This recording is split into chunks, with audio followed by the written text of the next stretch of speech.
You've got an Encore mug. Nice. How Uh, do we get one of those? Yeah, you should uh, come here or I will mail it to you. Great. So I think we are live. We are global now.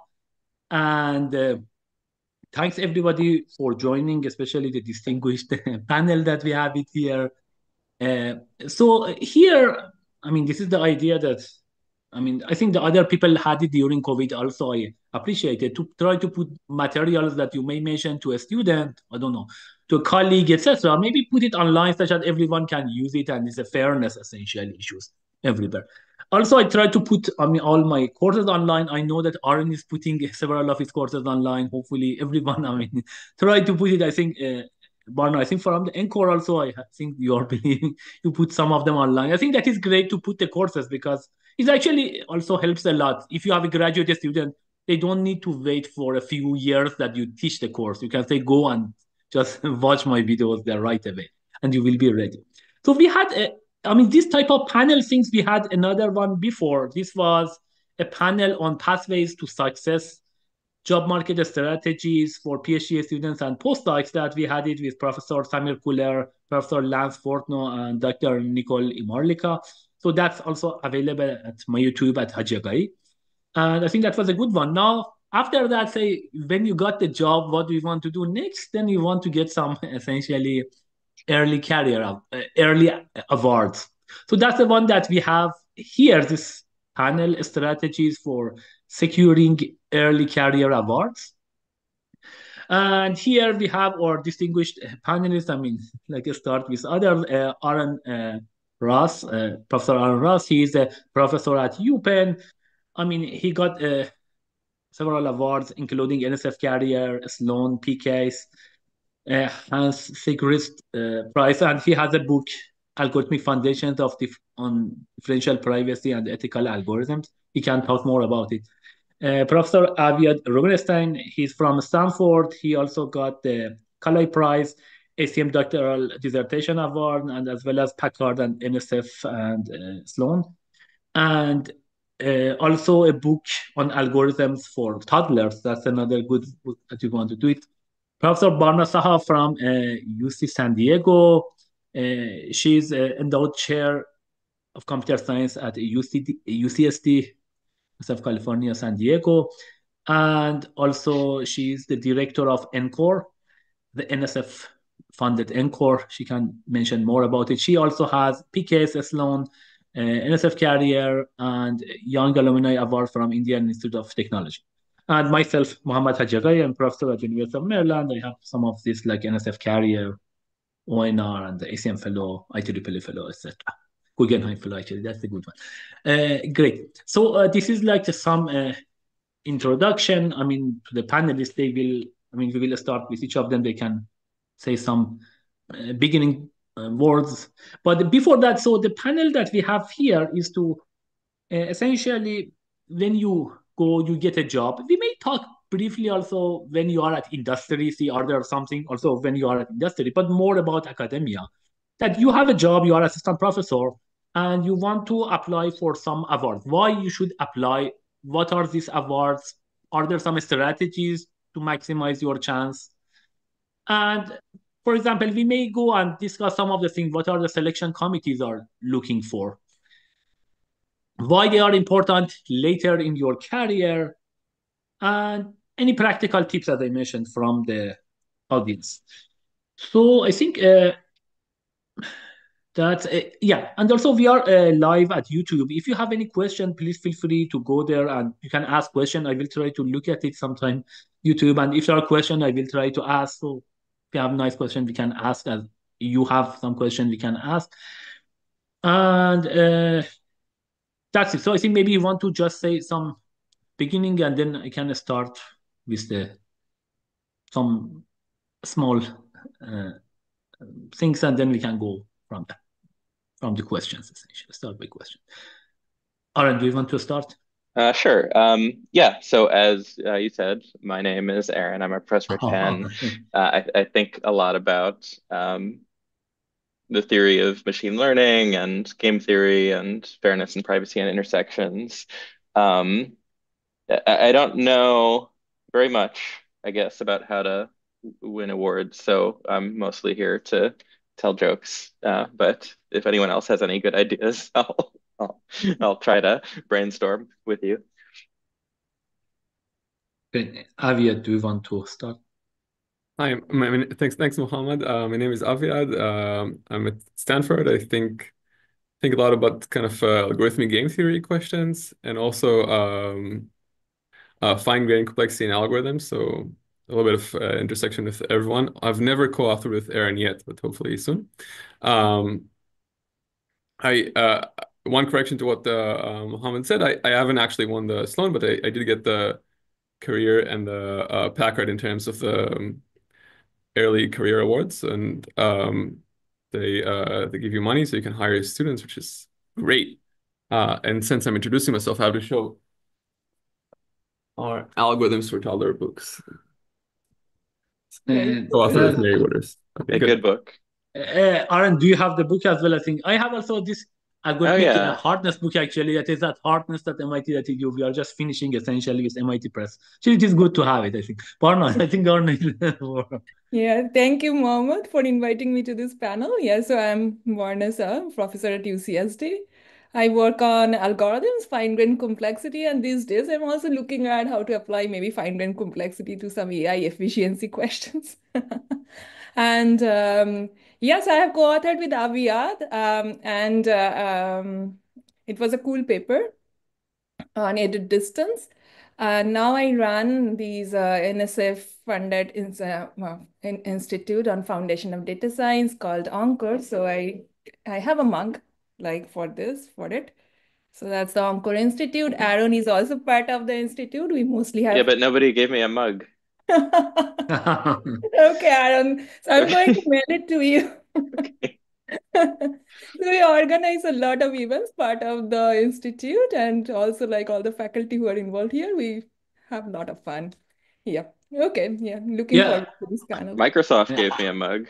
Okay. Wait. Yeah. There we go. Yeah, that is a good one. Yeah, thanks everyone for a brief introduction. And actually, I'm very proud because I have papers with all three of you. And I think Aaron and Barna, you were students at that time. Aviad, I think he was professor when I had the paper. So that is also that I'm the center in some sense. I don't think that all of you.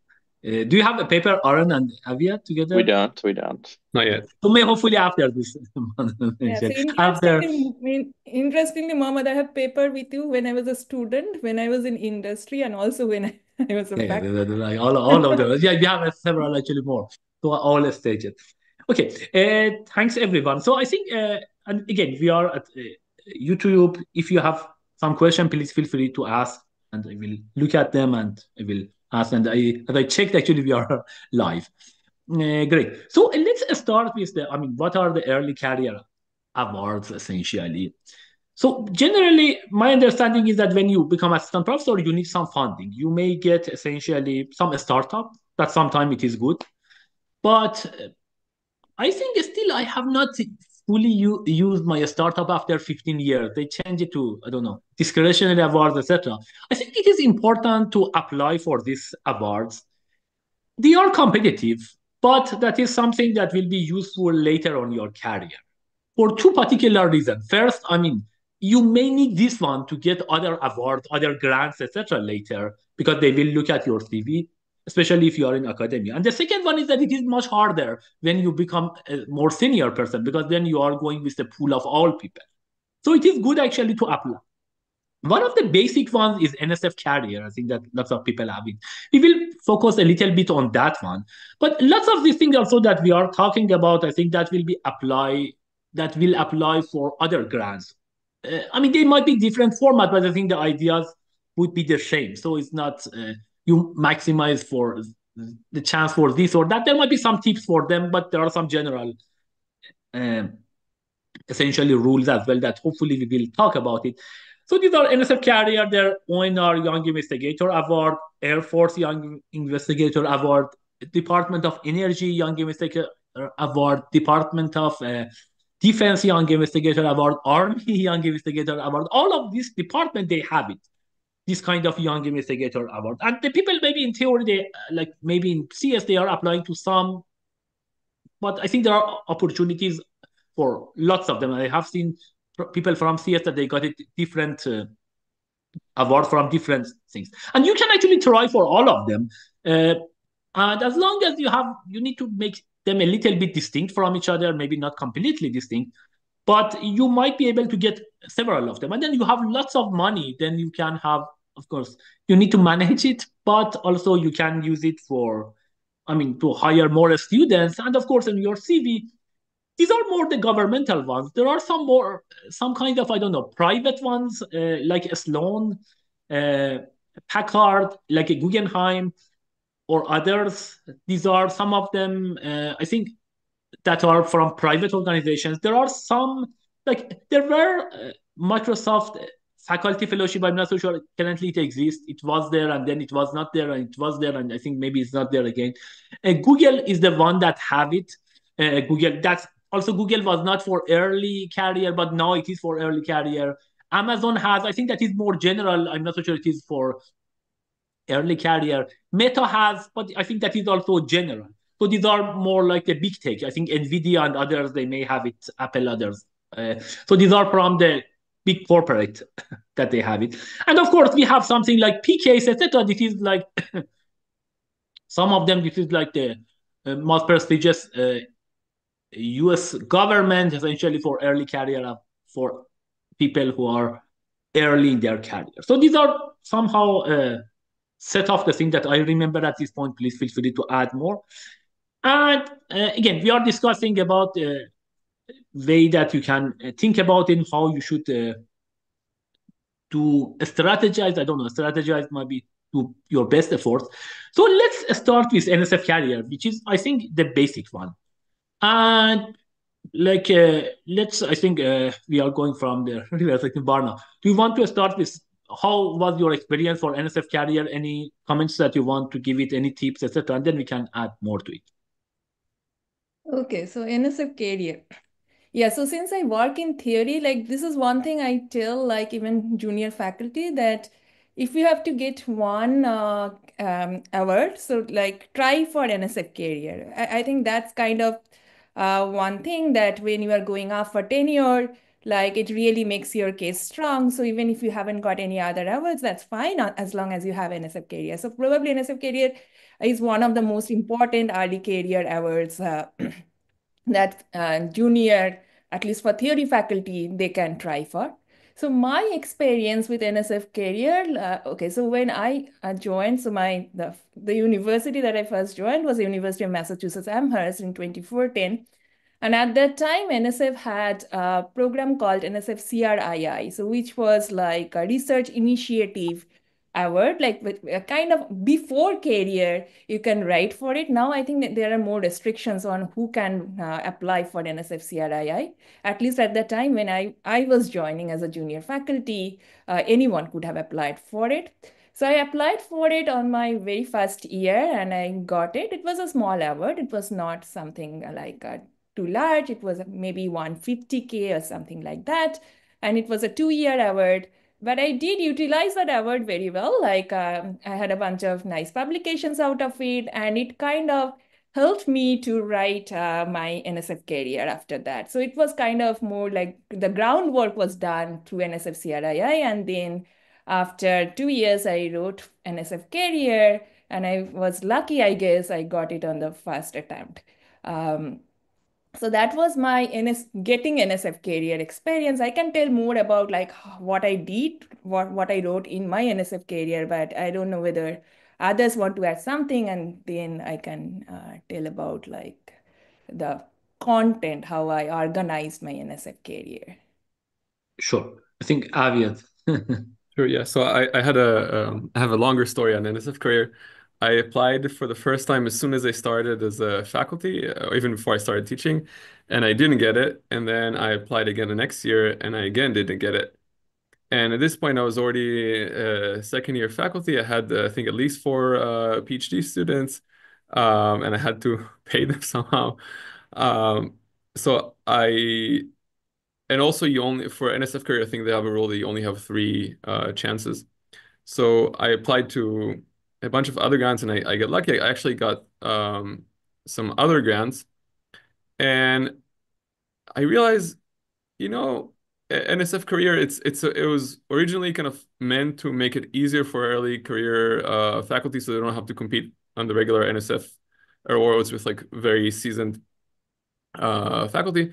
But now it has become very competitive because it has this kind of prestige name or something.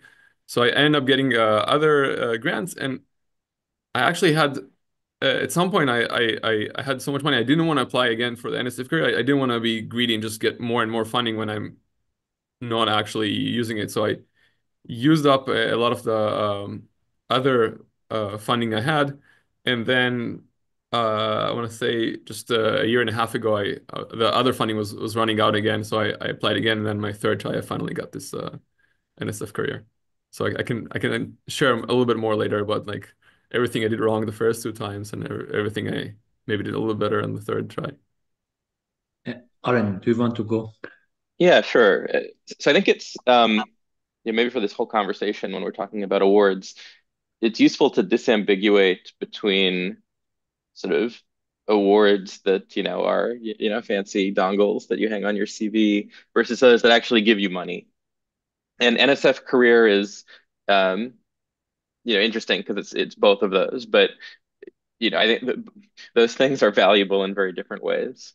So students are extremely useful in, the line of work we're in. Like good students especially are, of course, people in their own right, but also productivity multipliers. And so it's extremely valuable to have funding for students early in your career. And an NSF Career Award is one way to get that, but so are other NSF awards. And also just like not having enough money to pay your students is like sort of a source of stress and means that you spend a lot of your time writing grants, instead of, and being unhappy instead of writing papers and being happy. And so that's extremely useful. It happens that, I think because historically the NSF Career Award was given out sufficiently often that sort of good junior faculty members could kind of expect to get it. I think it has kind of become at some places an expectation for tenure, which adds, maybe a little bit of additional stress. One other thing I would add about the career award, maybe in relation to some of these other young investigator awards that I didn't really know about, by the way, when I was junior faculty. So I knew about the career. I applied to the career. I didn't apply to any of the DoD ones. All of these are sort of prerequisites for the PECASE. So the PECASE award is selected from the pool of early career winners from NSF and DoD and a bunch of other organizations. But it matters the path you get it, because if you get the PECASE award from the career pool, if you're nominated by the NSF, which is what I did, they treat you very nice. You go to Washington, you shake the hand of the president. But like, that's it. Like, they don't give you any money, and they don't even like reimburse your trip to Washington, DC. Whereas if you get it through the DoD, you get $500,000. So this was not something I realized, but would have been good to know. Great. So actually, I think thanks for the experience. I will mention about my experience as well. But just maybe added, I think I just checked it. Like the current award, such that the people have some ideas about it. So for example, a carrier currently, I think it is 675K if you get it generally for 5 years. A Sloan is something like 75K currently. Packard is still 875. I think it was there for a long time. ONR, it is 750K, actually, that ONR Young Investigator Awards. There are like some others like Google, etc. I think they are in the order of 50, 60, and other. The industry generally are not that large. So that's the way that we are doing. But generally, this kind of early career awards, those from the government, is the order of, I believe, 500 to 700, 800. That's the typical thing for. So that's one thing. So Aviad, we have one question. Is that Aviad? I will ask you later. Aviad, how did you approach your third NSF career attempt differently? So you can answer it. Let me say you can think about it, and then I will. You can answer it. So yeah, I think for me that was actually interesting. I was at AT&T Research Lab before joining. I was after my PhD at MIT, I had 1 year at MIT, 1 year at CMU, 3 years at AT&T. And then when I got to University of Maryland, the first year I still, when I arrived, the deadline actually was before my actual arrival. So I needed to be some kind of visiting professor or something that can be the PI, because the deadline for career, it is, I think in July or early July or maybe mid-July, etc. Maybe still the same. And I didn't know that was actually interesting things. I didn't know how you should write essentially a career or thing. So the way that I done it, I just got essentially one career award was successful one from Eric Demain. He got it the second year, I believe. And then there was another one from UMD, another faculty. I got these two, and I just tried to mimic their structure. I didn't know there is a structure essentially, broader impact or something like this. I just saw their things essentially. So they mentioned broader impact. Maybe I should put the same thing. Maybe even I change it and reward it. And then I was doing the same way that I was with the papers at that time. So it was just maybe I have actually I was writing it maybe for 2-3 months during the summer. So it took me a long time, and it was a long one. To decrease it, I just decreased the font and just essentially the space between them, and then I sent it essentially for the people. I said, okay, like, what can you give a comment? I said, Mama, did you check there are some limitations on the lines? I said, no, I just said that this is the case, it is the format, and I sent it. So that was actually interesting, and I was lucky actually. I got it the first round, and I think maybe like I think the idea is that they may give in a few batches sometimes, maybe at least 2 batches. So this was a working strategy. I thought the story was going to be that they would reject it for the font size, but now I'm going to use this trick next grant proposal. Yeah, I think I can say 2 things about that actually that might be actually helpful for that. So like I think probably the fonts, etc. As long as you can pass the automatic things, NSF at least does not care about. I mean, it should be not out of the lot of out of the thing. Again, don't take it essentially. I don't take it with know about yeah. NSF career, but one of my students' application for NSF PhD fellowship was rejected because of like just this little bit of mismatch in font or line spacing. So I would say be careful. So be careful then, essentially. Yeah, I would also be careful. If we're talking about like font size, and like your goal is not to like reduce the font size to cram in more material and to make your kind of add more text to your proposal. Eventually, there's a human who reads this proposal, and they don't want to read a really long proposal. Like I would actually delete even more. Are you sure they don't want to read a long proposal, even if it's in a tiny tables, font? Make it easy to read, to pleasant to read. So okay, this is let me add to this. So I think the one thing that is super important, and I think this is not just for NSF, for any grant, especially, I mean, even for ONR or other defense department, etc., but in particular NSF. If you write a nice grant, I mean, well-written grant, you may not get it. But if you don't write it well, you don't get it. I think that's a very small chance that you will get with like this is one thing that I have been in some of these committees actually for NSF awards, and I have seen one like a very famous person essentially and from a very good university submitted the things, and the length of that is say 15 pages maximum. But that means that you should have 15 pages. That case was 11. Of course, you cannot just reject based on 11. But this is a typical thing that happened. Somebody in the panel said that, okay, about this research challenge, like that person didn't explain the ideas. What are the ideas that they need to do?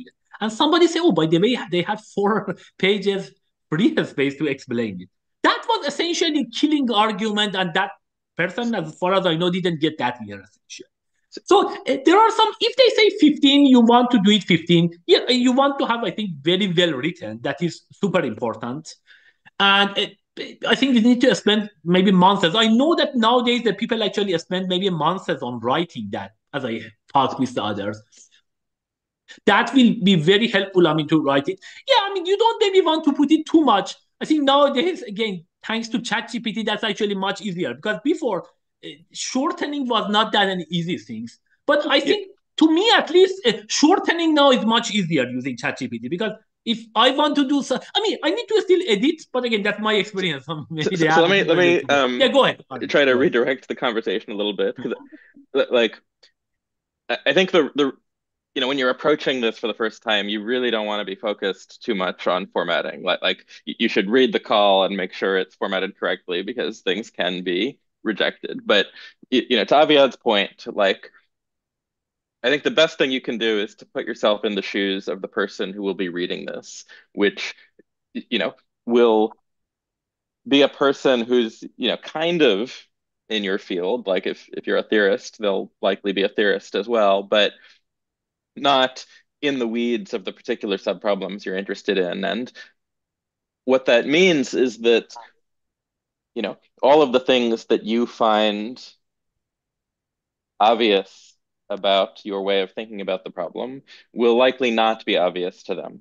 And so I think your first objective in writing a proposal like this is to communicate the excitement that you feel about the research agenda that you have. I mean, the reason that we are doing what we're doing rather than going somewhere else and doing something more lucrative is ultimately because I think that we really enjoy the problems that we get to work on and get a sense of excitement.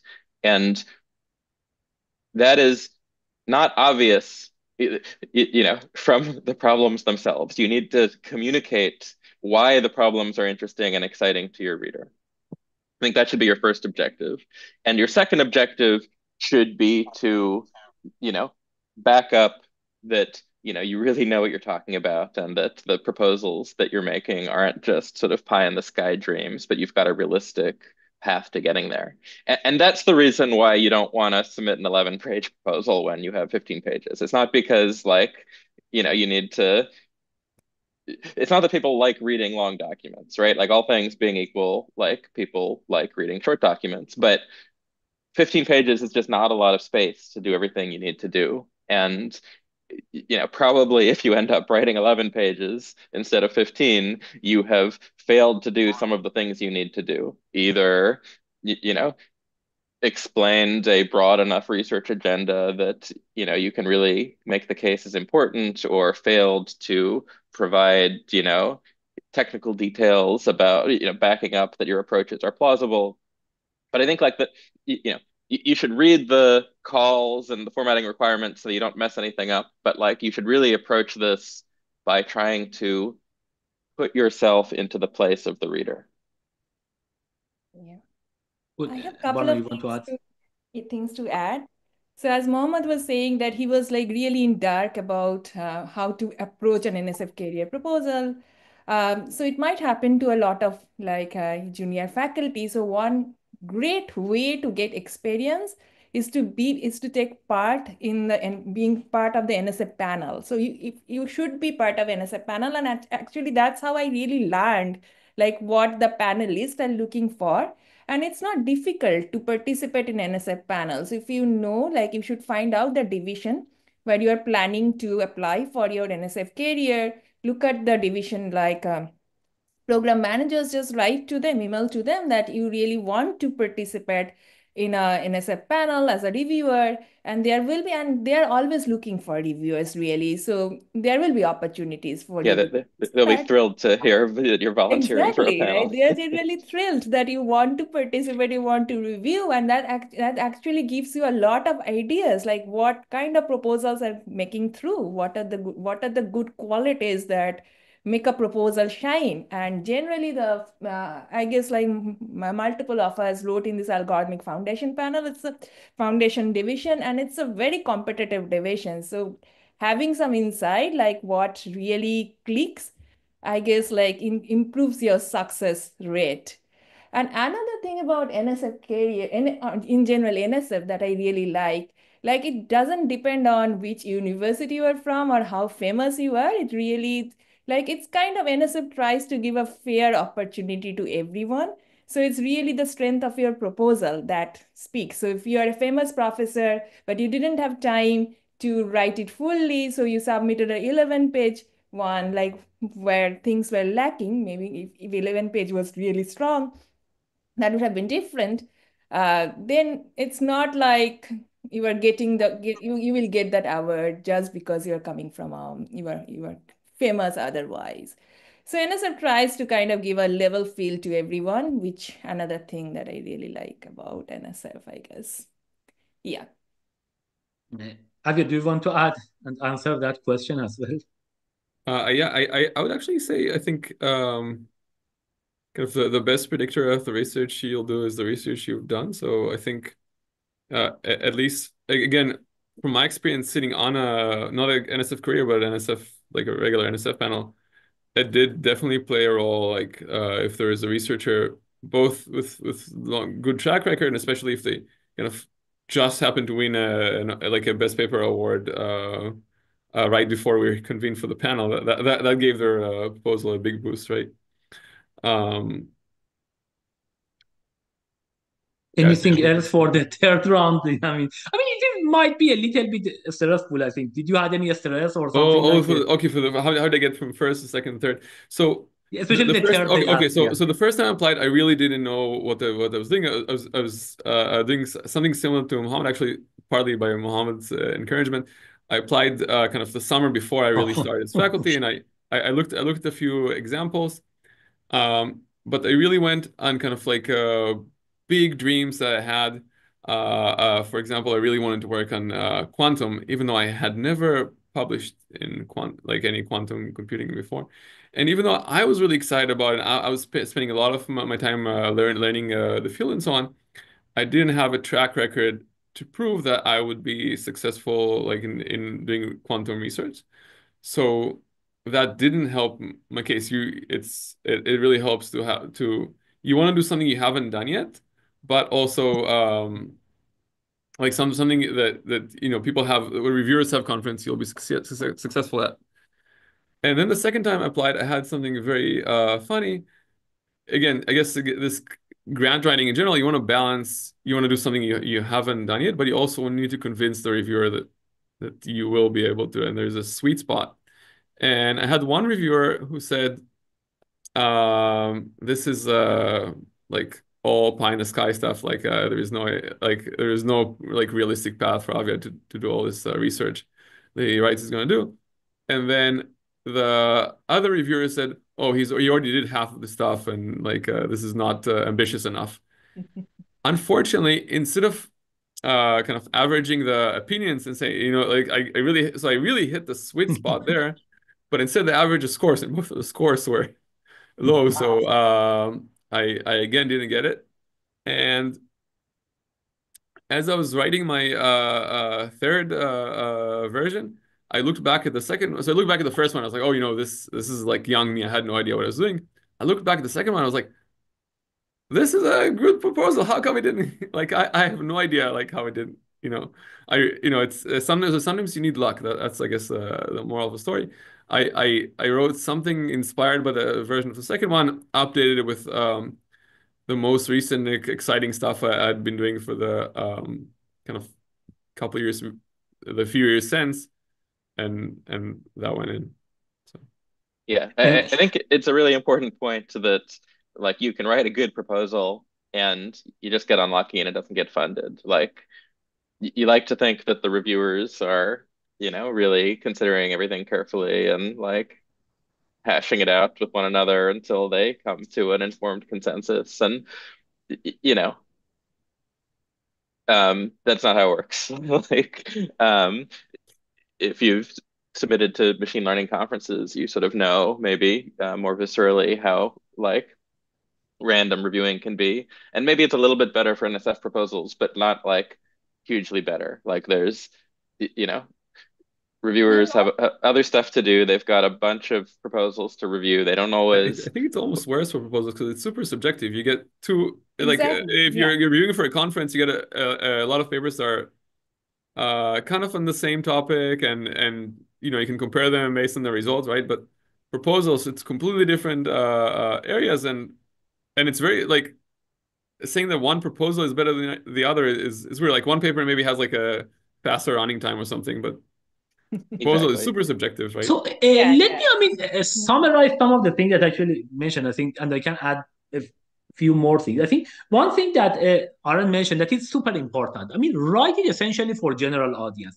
And that actually, like, because yes, at NSF, I mean, if you are doing in like essentially in the algorithm field, probably the people are very familiar with algorithm, but maybe still they are not. If you are writing in fixed parameter tractability, maybe not everyone is working on that.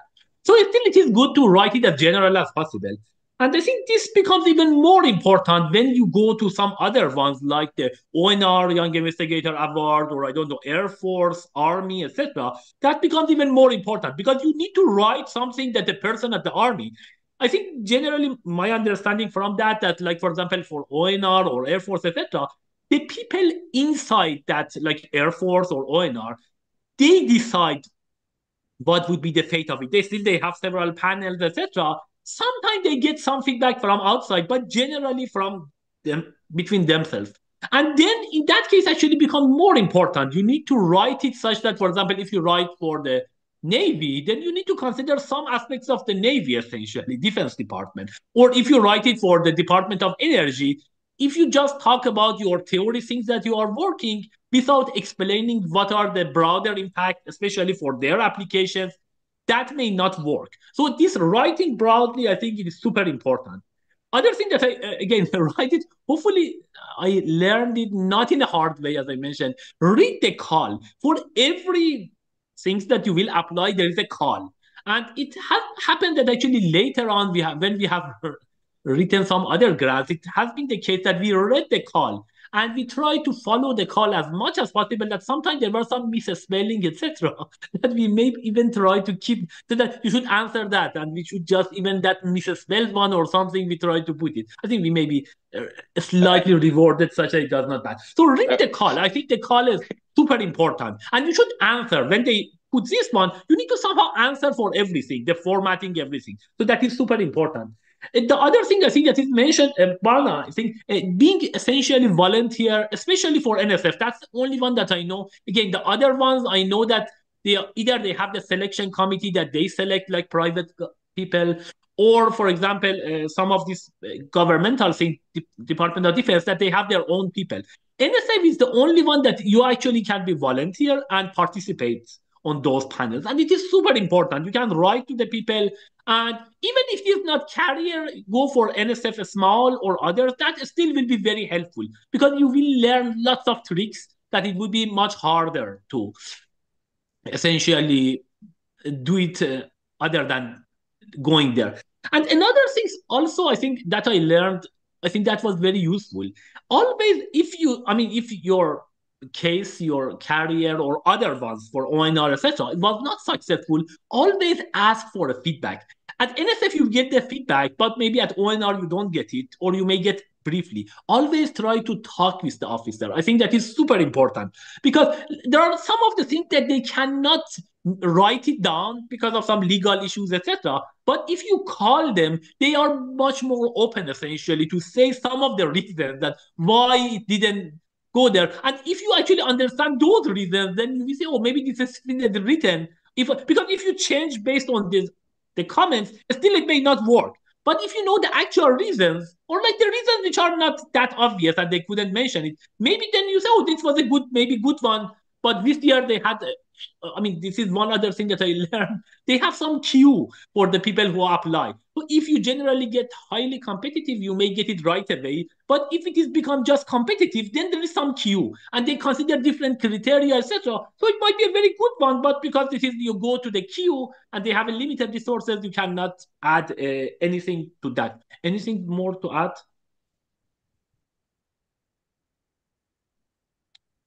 Okay. Oh, I mentioned the final words on that. So, yeah, so that's, I think, some of the things that might be helpful for the people.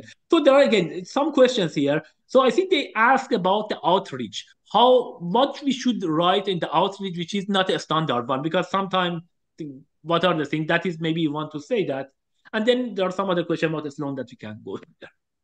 I want to add something before we talk about outreach. I do want to add, you mentioned that it takes a lot of time and oh, you can use ChatGPT. I have found every time I have to write the grant, it's similar with when I had to write a kind of research proposal for uh, internship application, postdoc application, job, right? Like every time I have to do this, I I'm annoyed, right? I want to keep working on this last kind of latest problem that I'm really excited about, and I'll have to put everything aside and sit down and write and think about the big picture.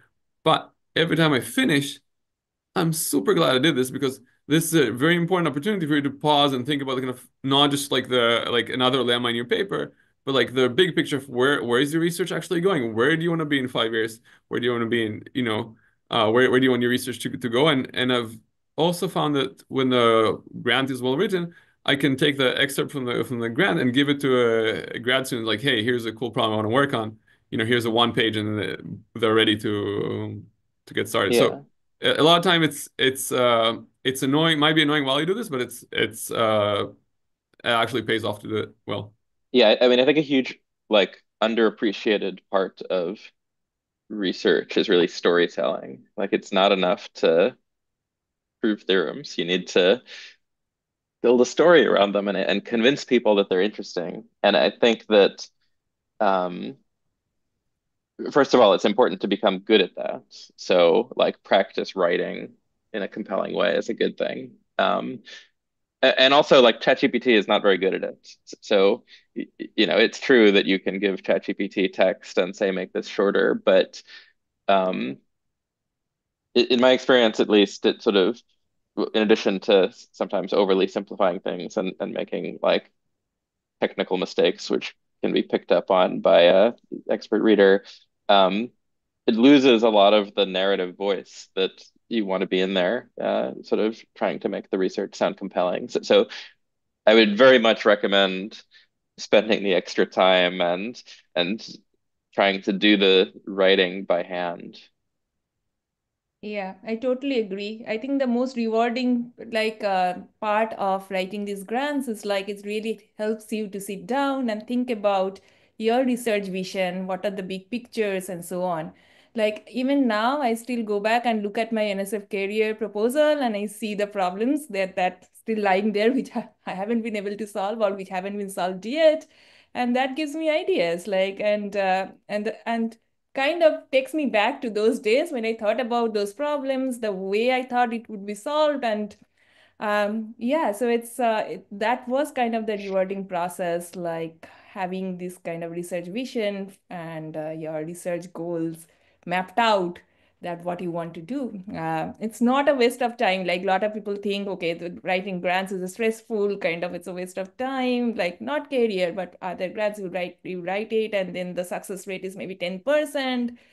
But it always helps you to understand where your research needs to go or what you should be doing in the next few years and so on. Yes. So, Bana, do you want to also answer about the outreach? And there was another question about mentorship. So, should we use any mentorships? Should we get comments, etc.? I think that's Right, right. Okay. So for mentorship, yes. So if you're kind of like can finish writing your proposal way before the deadline, then obviously you should try to get feedback. Like if you're finishing it like 2 weeks before the deadline, then if you expect people to read within that 2 weeks and give you feedback, that's not going to happen.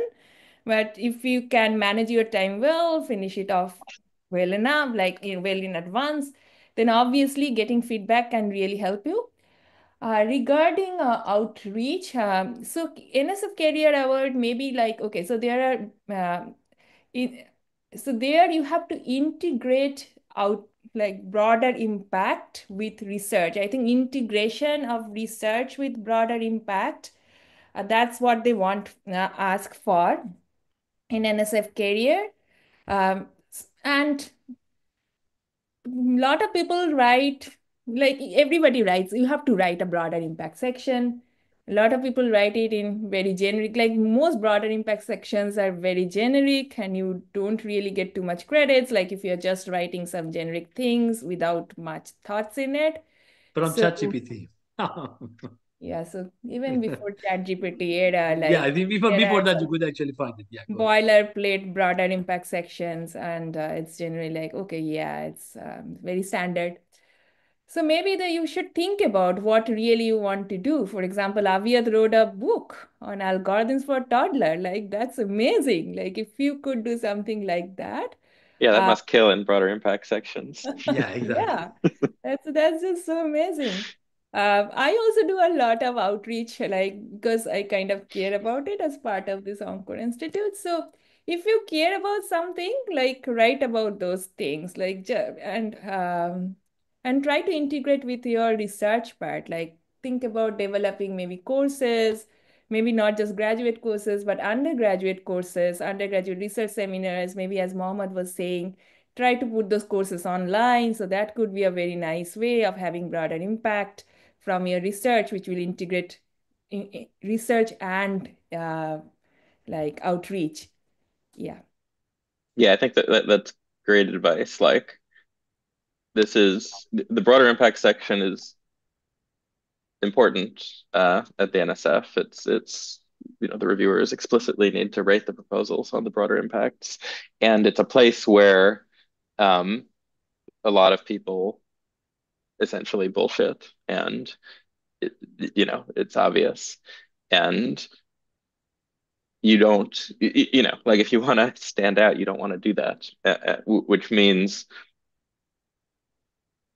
finding an aspect of sort of the broader impacts mission that you actually enjoy doing. Like it's very hard to, and you don't want to like claim you're going to do stuff that you're not really going to do, that you don't care about, both because, you shouldn't lie, but also because it's going to be obvious in the writing, like it'll be clear. And so you should find something you really like. So, I mean, for me personally, it has been sort of expositional writing and sort of outreach to sort of other technical and non-technical communities. And it's helpful if you can point to having done it before as well, rather than claiming that, hey, like start if I'm made the Secretary of Defense, I'll stop drinking. Yeah. So I think there was also one question actually we had regarding the other ones, like the other Young Investigators Award. I think Aaron mentioned that was a very important one about actually we are going to PECASE in that case, this presidential award one. That you may get it through different essentially early career awards, and some of them actually NSF one is a hard one. I mean, I know for example ONR also is relatively hard, but it is good actually to go others. Of course, getting each of them by itself is already a very good, I mean, achievement. But if you can get the PKs, that would be good. And there also you need to apply to other ones essentially. Maybe because each of them they can nominate you. Possibly you can be nominated from several of them. Always ask. I think that was one other experience that I had. Always ask the program officer, because also for the PKs you need to be, I think, a green card holder or U.S. citizen to get that one. I think that's the assumption that they have it for that. I think it is always good to ask the people, the officer, can you nominate me, or is there a chance that I can be nominated, etc. That would be good. So also about the outreach that the people mentioned, I think for NSF especially, it's very important to say something. I mean, something non-standard essentially. Not everyone is doing that, and generally that means I think you need to spend more time. For example, I was doing essentially this. ICPC, it was before ACM ICPC, now it's ICPC programming contest. That's actually very good. That is something that they like it because you are working with lots of undergrad. You are essentially somewhat democratizing smart coding, etc. So that's the thing that they like it essentially. But interestingly, when you go, for example, this is my experience with other ones, like when you go DARPA early career or I don't know, ONR, there it becomes a little bit different. So interestingly, so the intellectual merits generally that you have it for, say, NSF career, you can use that one. Of course, you need to add some kind of general view to that. You really need to talk with the officers there. It is always good to send a white they call it white paper. You can send 1-pager or sometimes maybe 2-3-pager to the officer, like, I don't know, in the Navy, in the Department of Energy, etc., and say that I want this is the way that I have it. This is my CV, and this is the one that I'm considering to apply essentially for your early career awards. And you can actually go sometime in a few rounds and get feedback and build on that. Still, you can keep the core of intellectual merit or intellectual part of your NSF, but you need to change some of the essentially the big picture, etc. sometimes. And this is one of the things that, again, ChatGPT actually was helpful. I mean, it was not at that time that I applied, but one thing that people, I mean, they don't like ChatGPT. Sometimes they say, oh, it makes hallucination. But actually, for me, hallucination exactly means actually artificial intelligence, because if you can just find a reference for me, that's not that useful.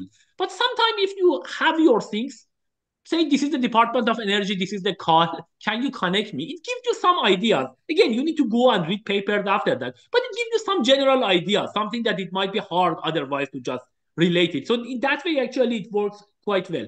Then I think it would be good to have this kind of white paper, send it to them, get a few rounds, and then write it. I think, as I mentioned, it is very good to do it, both in terms of essentially money that you will get it, and also in terms of recognition. And also, if you want to later, when you become senior, for example, if you want to apply MURI or other things in ONR, this ONR, I think, Office of Navy Research, it is important that you have some of their early career ones. That helps essentially. Not it is one-to-one, but that generally helps.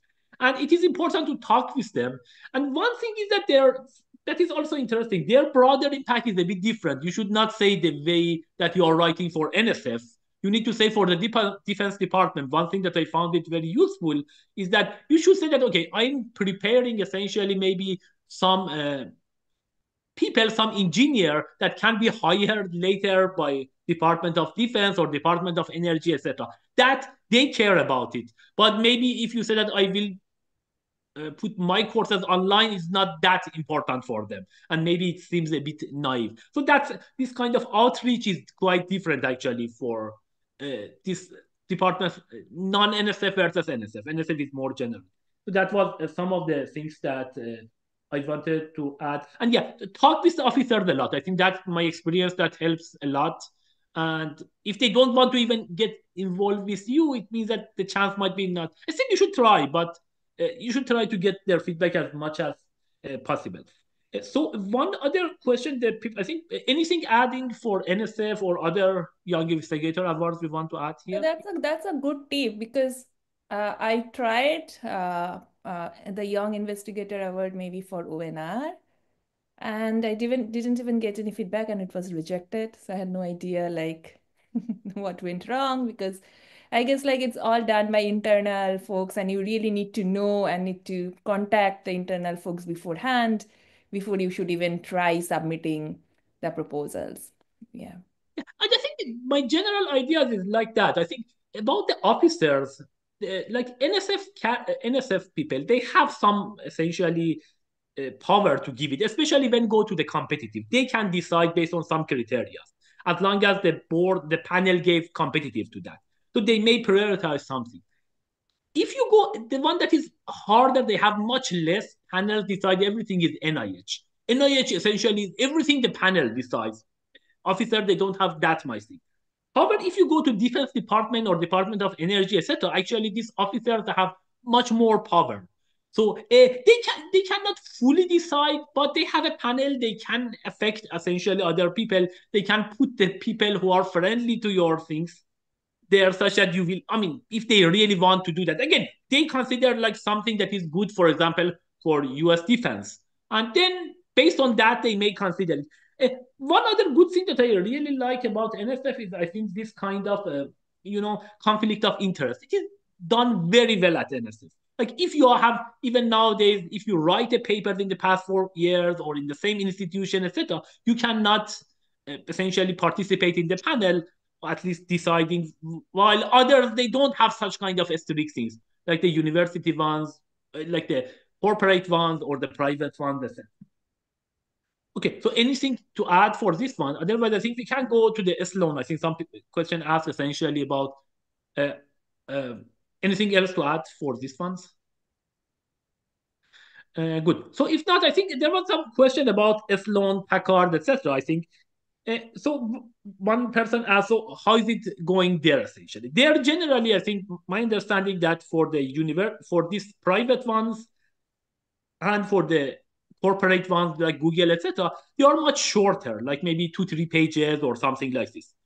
That of course you need to say your broad again. You need to somehow compress everything exciting for everyone and also mention the challenges, etc. It should be non-trivial as well.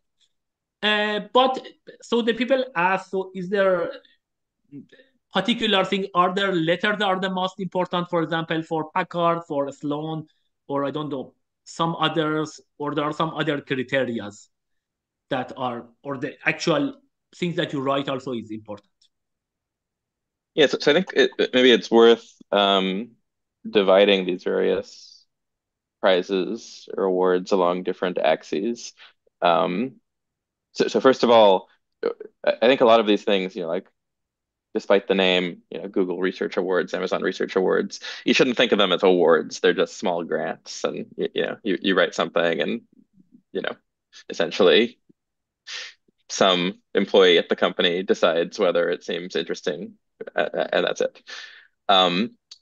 Then things like Sloan and Packard, those are awards. They not only do you write something, like there are recommendation letters. You need people to say that you're great. And then of course, like the question is, are they mostly like CV items, or are they actually useful for paying graduate students? And there's a huge difference. Like, Packard comes with a lot of money. Sloan, when I got it, it was like 50K. Maybe now it's up to 75K. But if you think of it as a grant, like this, like definitely all the grants I've gotten maximized the ratio of the number of like emails congratulating me to like the amount of money I actually got. Whereas Packard probably doesn't. Yeah, I think the PECASE was worse, no? Oh, the PECASE was worse. Yeah, right. PECASE was worse. PECASE was zero PECASE from was worse. NSF. From You're right. NSF, I think, yeah. Yeah, Yes. the NSF one. Yeah, some people get some people, but anyways, right? Like Sloan, I think you should think of as a fancy award that like it's nice to get it. Like, by the way, like this thing about not feeling too bad when grants get rejected, like a big part of academia in general is feeling bad about yourself when things get rejected. Like things get rejected all the time, and you have to like have a thick skin, but it still sucks and you feel bad about it. I feel bad all the time. And like the nice thing about some of these awards, if you win like the Sloan, you get to feel good about yourself for a little bit. And I think you shouldn't like undervalue that. And the other main thing is that, when you go around and give talks, like your host has to like think of something to say to like introduce you. And like this is something that they'll keep saying. So if you think of that as the main value for things like the Sloan. Um, yeah, Aviad can tell you about the Packard, but that one is actually real money and is, valuable in that respect. So I think one question, that direct question: do you think for Sloan letters are more important than the actual 2-3 pages that you write? Oh, for Because sure. Yeah. NSF it is like, yeah, go ahead. But you just don't get to write very much for the Sloan. Like, Yeah. like it's I don't know what it is now, but like 2 pages maybe. Like you don't, like, unlike the NSF where you write 15 pages and you explain a whole research agenda and back it up with technical details. You just don't have space to do that. It's like an extended cover letter. And like, and also like, you know, nominally, although I guess, you impress the panelists if you've done good stuff in the past. Like nominally, the NSF is sort of evaluated on a forward-looking basis. Is, funding the research going to be good? Whereas I think something like a Sloan is evaluated more on a backwards-looking basis. Have you done good stuff? And that's what the letter writers speak to. Yeah, I totally agree. And one thing I want to add about Sloan, like if you don't get it in the first attempt, like try it. Like I think I got rejected twice and I was not even thinking about applying for it, but I got lucky in the third time. So it might happen. Like, and as Aaron was saying, I think letters play a big role there, letter of recommendations. For Sloan Packard, you have to come out of the university or at least the department or Yes. something, right? So you might be like if you get rejected, the downside is you might kind of waste a slot for the department or something. So Yeah. different departments might look at it differently. But if they nominate you again, it's great. Yeah, try it for sure. That's right. I guess you need a nomination letter from your chair as well as recommendation letters from probably the similar collection of people who wrote you letters for your faculty job. Actually, one thing that I learned, I think they may change it. Now, there is no need that your chair actually nominate you. There is some limitations, like for the CS, I think maybe 2 or 3 from a department. But the person who writes the actual one is not necessarily the chair. You may ask another, like your advisor or another person that knows you well, that person do that. I think that might be also interesting. I think I'm not so sure. They may have changed the rule slightly, or it But I was assume there. you I still didn't need notice. somehow support from your department just to Yeah. manage the limitation of the number of applications Yeah, per. exactly. So I think you need to be selected by the department, but then the main one, the main nominator actually can be someone not necessarily from your department. That is interesting. And I think the letters are important. That, as you mentioned, I think the one question is that should you apply, like if you don't get it, I think if you have time, maybe the next year. I mean, Barnes, did you apply the next year or waited 1 year and then apply? Sometimes the people say maybe don't apply just the next year and apply, maybe wait a little bit. What's your You don't get suggest? feedback right here. Like if you get rejected, you get rejected. So it's Yeah, that's the not unfortunate thing. No clear. feedback. It's not clear whether you should wait. And it may be that that year the pool was just more competitive, or The somehow other thing, something didn't click. Yeah. the other thing about the Sloan is like rather than having like a panel of like reviewers like at the NSF, I guess there's a small committee, the award I committee believe at three Sloan. people essentially, 3 or 6 And people I think each of essentially. them have something like a 3-year term. And Exactly. so like inevitably, of course, it matters who's on the committee and if they think the stuff you do is, interesting or not. Yeah. So I think you can actually, for as long as far as I know, you can actually see who are in the selection committees. So you can go and see that if year to year it changes, actually that might be some opportunities. I mean, that especially not the same set of people. So that might be helpful essentially to know about. Aviad, what about for Packard? Do you want to say something? For Packard, first of all, I would say it's been super cool. It's a lot of money, and the nice thing about it is the allow me to branch out and kind of make riskier hires for a PhD and postdocs, and that's been super cool to like hire postdocs that maybe not exactly in my field, but I can actually learn more from them, and it's been great. So it's if you can get this Packard, it's amazing. Should the one kind of tip I have, I didn't sit on the panel, so I didn't see it from the other side. Um, of course I think the Packard there's some limitation on how many nominations from the entire university or something. So it really helps to have like a senior mentor in your department who can elbow people in the university to make sure you make it out. But the one thing that the Packard is maybe kind of a little bit different in terms of what they're looking for, what they say they're looking for, is they put an emphasis, at least what they say, they put an emphasis on research that has a hard time get like fundamental research that does not get have many other like funding opportunities. So in that sense, maybe it helped that I got rejected the first 2 times from career because I could say I have 4 students and no money. So You've got evidence that it's not funded elsewhere. Yeah, but also I think so you're coming from computer science and like computer science you have all this industry stuff, so you really want to make the point you're yes, I'm computer science, but I'm theory, I'm doing something fundamental, I don't know, I'm doing like something that though like kind of like shapes our understanding, but not something that Google or Amazon will run and fund instead, and this is kind of yeah, so you want something that people are excited about, but at the same time isn't covered by kind of traditional funding opportunities. So I think, I mean, maybe in some ways that, I mean, for Sloan, Packard, or other one to private one, these are super competitive. I think there is a factor of luck there in the sense that who is applying with you at that year. If I mean there are other people, they have some limited things. Of course, I mean there are something that maybe I mean the letter writers, if the person in the committee knows the letter writers, they have a very high regard for them, and according to that, what they have written for you, then it may increase your chance. Maybe less of your power. You can try your best, essentially get see who are the selection committee, maybe find the best people who are that these people they know them. But at the end of the, I think there are 2 pages. Probably that is good to mention. You should still write it well. I think that was the thing. It is like they are talking about teaching a statement. That teaching a statement.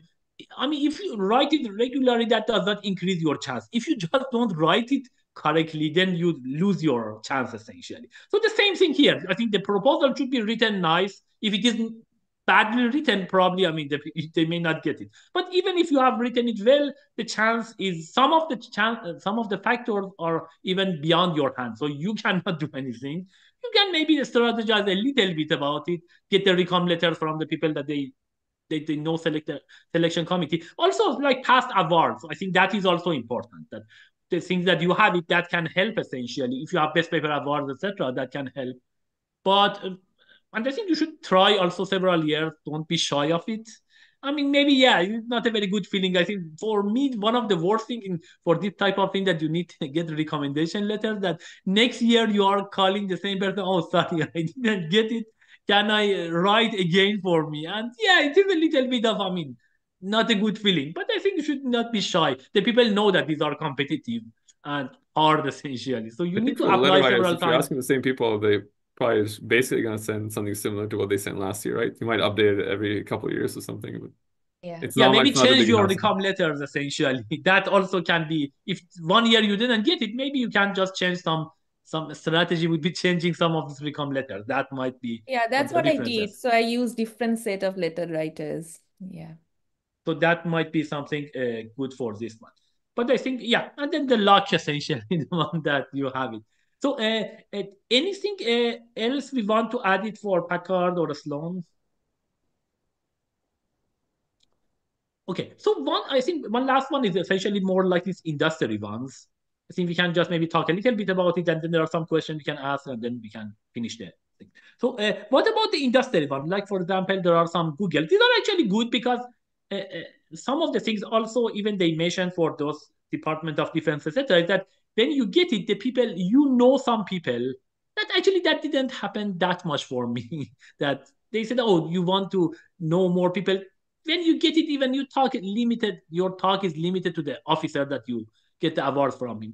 But I think at Google, etc., like Amazon, etc., it is good that you will talk with the people. And if you, before applying for this kind of the Google or I don't know, Amazon, Microsoft, such that the people know you, your work, potentially you have been an intern there, or I mean you are writing some paper with the people there, that generally helps a lot. That's also the same also if you want to get, for example, Google PhD fellowship or Meta PhD fellowship or I don't know, Microsoft PhD fellowship. You really need to have some interaction with the people, and just all of a sudden you don't get it. So yeah, any more thoughts on that? Yeah, I mean, I think, well, I don't know how much the process varies across companies, but um, I think that it probably does help to know people. I think if you can say, you've got a couple of contacts at the company and they actually know you and the research you do, if you list their names, they'll probably get pinged at some point during the review process. And if they want to put in a good word for you, they can, and that helps a lot. Um, I think absent that, you really can't depend on it being reviewed by anyone who is, even necessarily that close to your area. So, it's sort of luck of the draw. Um, I think, I mean, as Aaron mentioned, sometimes some employee, they have more roles there. That I know, for example, at some of these companies, that if you know who are these people and if you talk with them, you know that they have more say on that. Sometimes they are higher ups, but not necessarily very high. And if you talk with these people, get experience essentially, and they can give feedback. So in some sense, there is no particular program officer, but still the people there, if you talk with them, they can tell, oh, this person is like has more say, and you can get some interesting things. Or the applications, they cannot reveal the current application that they are working at Google, for example, or Microsoft, but they can hint essentially some of the things that might be very interesting for them. I think that would be very useful information, because again, maybe the core is the same, but the intro, etc., you need to change it, because you cannot write the same thing that you write for NSF, you write it for company, or the reverse. If you write something for the company, this is one of the things that I experienced actually for some of this SPIR.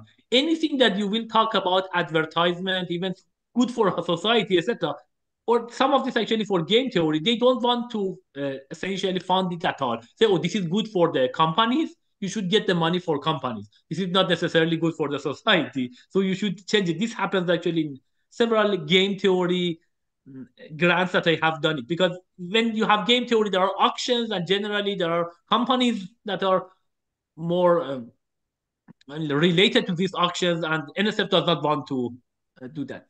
So that is one thing. So two questions. Is anything else to add for this one?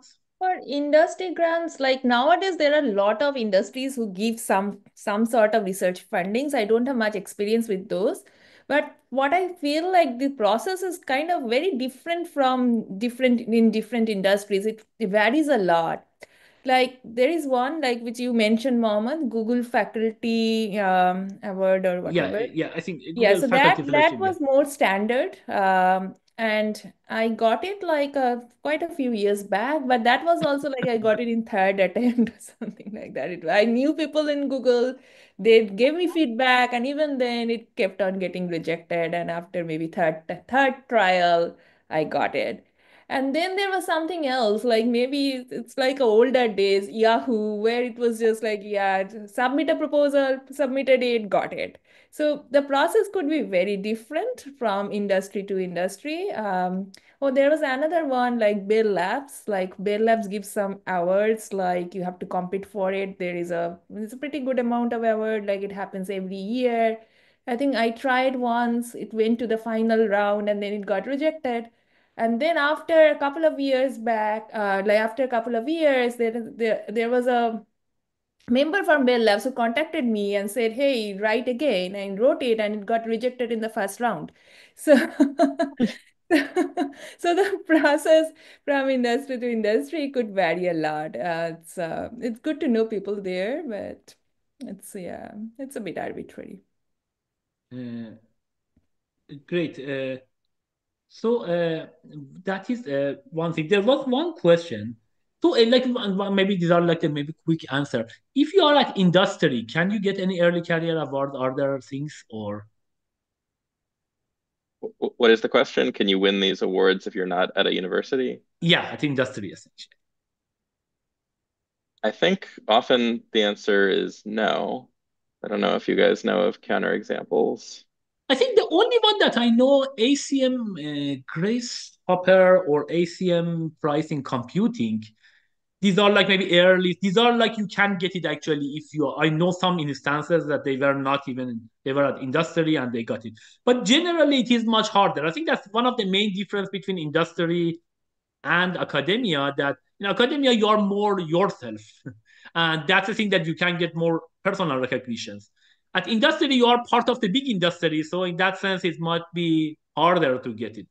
Also, I mean, within an industry, you maybe become Google Fellow, AT&T Fellow, etc. But that generally happens at the end of your career. You need to actually go quite a bit high to get that thing. Several years with a company. So within the company, you may get it. But I think the other, as I mentioned, ACM Pricing Computing and ACM Grace Hopper, I think that's the one that potentially, some of these ACM ones, you can actually get it even if you are not part of the university. Another question is also, so I think they ask, should you apply for NSF career before any other NSF small, medium, etc. to increase your chance? Or, I mean, you can apply there and then later apply for NSF career.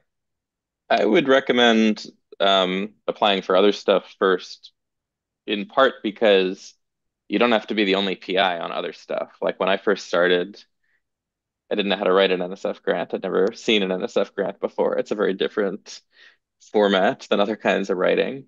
And the way I learned how to do it was in my first year. In fact, even before my first year, I had deferred for a year to take a postdoc, and I did some grant writing during my postdoc with other faculty at Penn for just NSF Medium. And that was super helpful because I learned from them what an NSF grant was. And then when I finally applied for a career, I knew what an NSF grant was. I think it's hard to write an NSF grant without ever having seen one before. Yeah. So I think probably there are pros and cons in both things. I think you mentioned about the good things that if you apply for others. I think that is also my understanding is the case. If you have even PI or co-PI or other NSF funds, and if your proposal is ranked highly competitive by the panel, you will get it no matter what. But if you have applied, if you have some other fundings, and then you get competitive, that becomes a little bit tricky because I think the general idea of NSF is to essentially give the money more in a fair way. And if you have still the money and it is not your third attempt or this is not your last year, that actually can slightly decrease your chance because these NSF officers, they have a slight maybe preferences, I mean, for based on some other factors. If there are several people all in the highly competitive, they may, in just the competitive case, not highly competitive, then they may choose someone that are essentially their last attempt or some other criteria that they will or they don't have any money, for example. That also is because that is a typical thing. I don't have any money. Can you give it to me? That I have heard that it may have actually some positive, like if you don't have any other grants. So there are some pros and cons on Yeah, so I would both say of them. think about like what would make your NSF career proposal the strongest?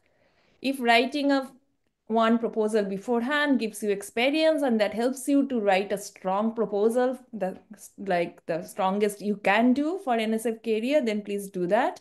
But if it like takes away ideas and now you are like scrambling for ideas like what would I put in my NSF career proposal, then don't do it. So whatever way works for you to write the strongest proposal for NSF career, just do that.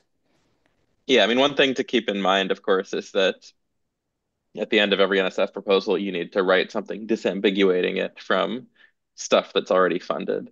And so, you shouldn't write about all your good ideas, like Yeah. the year before. Um, but barring that, Yeah, I think I think it's probably rare that you can write the strongest proposal like in your first year.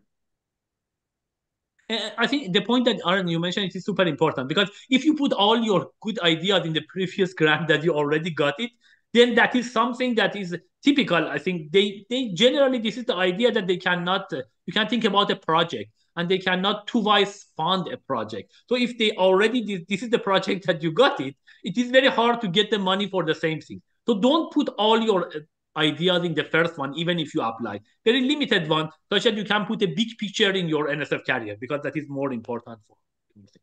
So there was a question about the timeline. I think each of these they have their own timeline. You can search for it on the website. You can talk with the officer to get it. But generally, I think it is important for Packard or for the Sloan. I mean, maybe Sloan is more like 6, 7 years or something like this. But Packard maybe 2, 3 years after you start your assistant professor in a position. So, or like this Air Force, I know they have like some number of years after your PhD, for example, some of them. So you need to check it very carefully. Even I will say the first year that you will go, these are the lists that we have put it in this YouTube essentially descriptions as well. Maybe you will go and check it. What are the deadlines for them when you are available? And then because then sometimes you may want to do it for the second year and say, oh, sorry, I have been like few years out at industry and postdoc, etc. Now I cannot apply, for example, for Air Force because they had some limit after the years that I got my PhD. So it is important to know this one beforehand and then strategize. I think that will be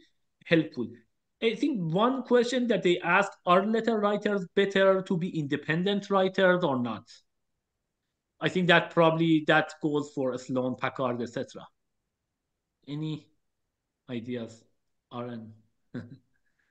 Sorry, can you repeat the question? So are letter writers better to be independent writers? Oh, you mean like people who haven't worked with you? Yeah, so I think for tenure, I know that this is some of the things that they will consider. It's like they have some particular I mean, limitations. I think if you happen to be in the position that someone you haven't worked with is able to write a really good letter and is able to say, look, I haven't worked with this guy, but like even so, I've read every single one of his papers, like Lemma 16, I like used it in my own results last year. I've seen him give talks. The guy's a genius. That would be great. But I think like in a typical case, the people who can write most in most detail and most convincingly about your work are the ones you have worked with. And so, yes, there is like an added bonus that like everyone will take all of the wonderful things someone says about you a little bit more seriously, sort of if they are arm's length away, because they're not incentivized in any particular way for you to do well in the same way that your advisor or postdoc advisor or friend or whatever would be. But but generally all things are not equal. And I think it's better to have a detailed, enthusiastic letter from someone who has worked with you than a one-page letter from a famous person you've never worked with who said, I know this person's work, they're in my community, and doesn't say much more than that. I think oftentimes a letter from someone who really doesn't like know you personally will read like that, and that's not a good letter. Great. Yeah, so there were, something about the mentorship, I think we already discussed. It would be good if you can get, someone reads essentially the thing, give the comments. I will say, if you want to go this highly competitive one, essentially, I don't know, career or maybe ONR, etc. If you know some people, they can share with you their things.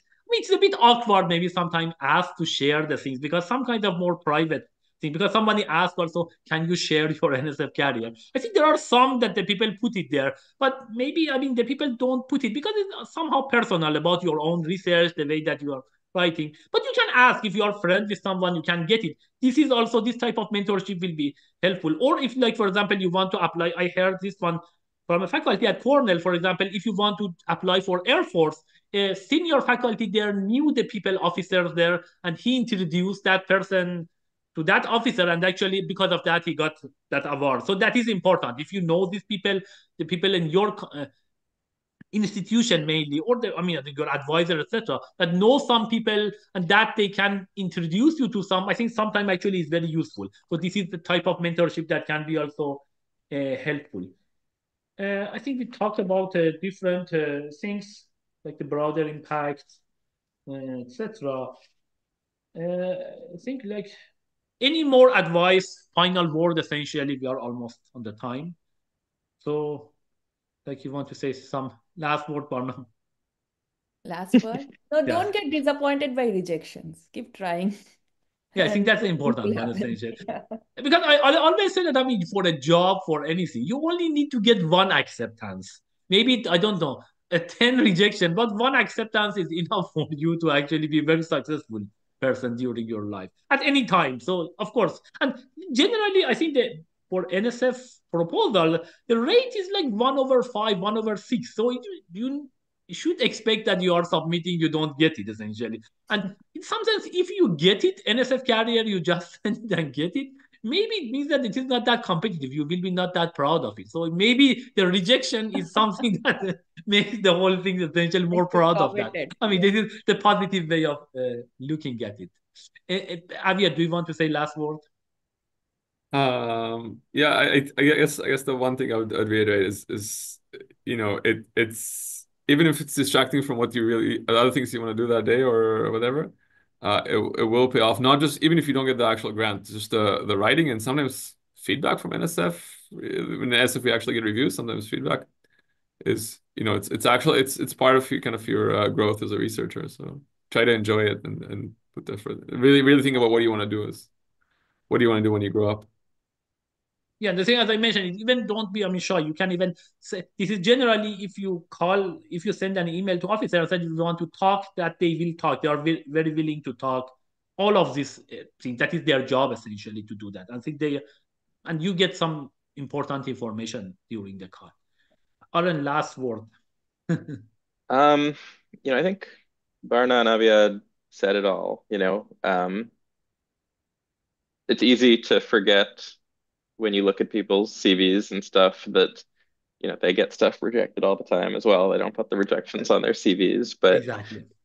like stuff is rejected all the time. Like even for the most successful people, like that's just, how this works, unfortunately. Um, and yeah, but like the writing is valuable. Like this is true, by the way, not just for like grant writing, but just in general. Like Manuel Blum used to say that if you just like sit there and like think to yourself, then you're a finite automata. But if you write stuff down with a pen and paper, then you're a Turing machine. And I find this to be like really valuable actually. Like I don't really understand something until I try to sit down and write it. And that's true both of technical problems and of sort of research agendas. And it's very valuable just trying to sit down and frame a research agenda at the scale of an NSF grant. I mean, it's annoying if you do that and it gets rejected, but still. So that's it. Yeah, I think that I heard also from Christoph. I think it's kind of like the very pillars of essentially computing. He also likes to write a lot of writing. I think he said, I mean, I was talking, say, yeah, I write actually this and I enjoy writing. I say, oh, ChatGPT, say, oh, I don't like it because I have my own style. I don't want to do that. I think that is like, but I think you need to do a lot of writing to become like more proficient on that and the essentially like love just the writing part. I think my last word is just thank you all. I think that was a great thing. I think we discussed lots of uh, important things. Hopefully, it should help for to make the whole thing fair because the people can hopefully watch some of this. I mean, get some ideas. And like if the people they don't have, I mean, that much resources in their own university, especially for NSF, etc., that they try to make it essentially more fair and more democratic. That would be some useful things that they can use it. We And all and tried, we you can failed. write about this in your next broader impact statement. Yeah. Yeah, I We will can do all that write eventually. about it, That's right? true, true. They can all actually do that. And I think that was the thing that we have done it. And everything this will be available for everyone. They can watch it all the time, anytime, as long as YouTube is there. And thank you again for your time. I think that was a great one. And I Yeah. hope that you and Thank, the audience enjoy the rest of the day. thanks for having us. Thanks. Thanks a lot. Bye. Thank you. Bye. Bye, everyone. Bye.